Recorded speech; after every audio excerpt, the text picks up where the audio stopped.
একটা ঘন সবুজ বনের ভেতর থাকত ছোট্ট টুকটুকে লাল একটা পাখি। তার নাম পিকু।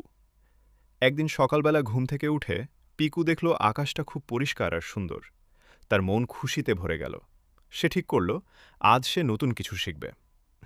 পিকু তার ছোট ছোট ডানা দুটি ঝাপটে গাছের এক ডাল থেকে অন্য ডালে উড়ে উড়ে বেড়াতে লাগল। পথে তার দেখা হলো একটি সবুজ রঙের ব্যাঙের সাথে। ব্যাঙটি হাসতে হাসতে বলল, পিকু, তুমি কি আমার মতো এমন বড় বড় লাফ দিতে পারো? পিকু ভাবল, দেখি না চেষ্টা করে। কিন্তু সে তো পাখি। সে লাফাতে গিয়ে এবারও গুলটি খেয়ে উল্টে পাল্টে গেল। তাই দেখে পিকুও হাসল, আর ব্যাঙও খুব হাসল। একটু দূরেই পিকু দেখল একটি হলুদ প্রজাপতি একটি ফুলের ওপর চুপচাপ বসে আছে। প্রজাপতি বলল, পিকু, তুমি কি আমার মতো এত নরমভাবে ফুলের মধু খেতে পারো? পিকু তার ছোট ঠোঁট দিয়ে চেষ্টা করল বটে, কিন্তু তার খুব হাসি পেয়ে গেল।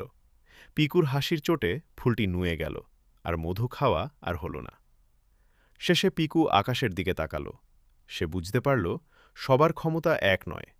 সে তার ডানা দুটি মেলা ধরল, আর মনের জোরে বলল, আমি হয়তো ব্যাঙের মতো লাফাতে পারি না, বা প্রজাপতির মতো এত ছোট নই, কিন্তু আমি তো আকাশে উঠতে পারি।